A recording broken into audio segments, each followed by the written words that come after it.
beaucoup. Plusieurs de vos députés ont été chroniqueurs dans cette émission, que vous y rendez également régulièrement.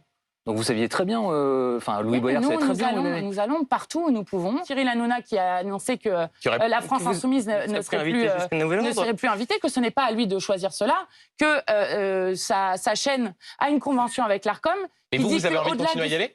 Comment ? Vous avez envie de continuer à y aller ? Mais en fait, la question, c'est pas celle du boycott individuel. Ce que je vous dis, c'est non, une question... c'est boycott politique. Vous êtes présidente de groupe La France Insoumise. Honnêtement, on vous entend depuis ce qui s'est passé sur le plateau. Vous dites Cyril Hanouna encourage le racisme. Vous dites Vincent Bolloré, au fond, fait avancer son agenda. Et vous dites non, mais par contre, on peut continuer à y aller. Vous comprenez que c'est une question stratégique. Vous voulez vraiment qu'on laisse des émissions où il n'y aura que l'extrême droite et les ultra-riches qui pourront s'exprimer ? Jean-Luc Mélenchon lui-même dit que c'est un plateau fabriqué sur mesure pour l'extrême droite. Oui. Donc, qu'est-ce que vous allez faire, vous, les Insoumis, sur un plateau fabriqué sur mesure pour l'extrême droite ? Est-ce que vous pouvez vraiment faire progresser vos idées ? Personne n'a le droit. Il y a une convention entre C8 et l'Arcom. Personne n'a le droit de ne pas avoir un pluralisme dans les expressions.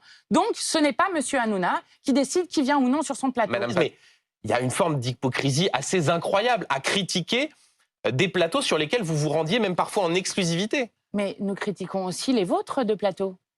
Mais... Je ne dis pas que Cyril Hanouna n'a pas franchi une ligne rouge. Mais on continue à y aller. Mais que faites-vous des 2 millions de personnes dans ce pays, notamment des jeunes qui regardent ces émissions ? Le jour où vous ferez 2 millions de personnes, on vous choisira aussi en exclusivité. Ce que propose Benjamin, Madame Panot, c'est celle de la cohérence, en fait. Et c'est la seule question. Ce que vous dit Benjamin, j'entends ce que vous dites sur votre combat, sur votre volonté, etc. Écoutez, mais c'est la cohérence de dénoncer un endroit avec beaucoup de violence et de continuer à y aller. Si nous n'allons pas sur des médias détenus par des milliardaires, nous n'allons plus nulle part. Donc j'évacue cet argument et vous en êtes d'accord, je crois.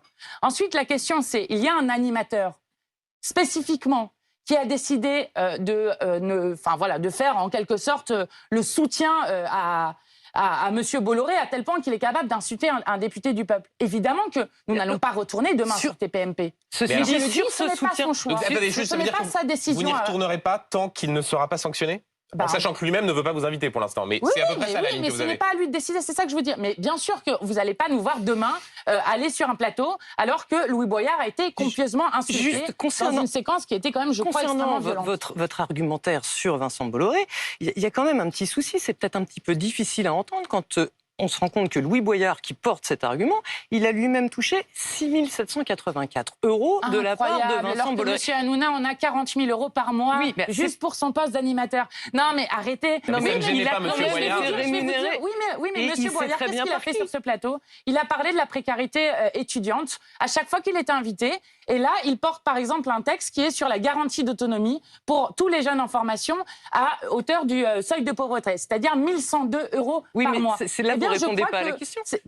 Parce que c'était utile que M. Boyard soit sur ce plateau pour porter ces questions. Avançons, s'il vous plaît. Non, mais il faut quand même qu'il y ait des contradictions possibles dans des émissions, vous êtes d'accord ? Tout à fait. Donc voilà.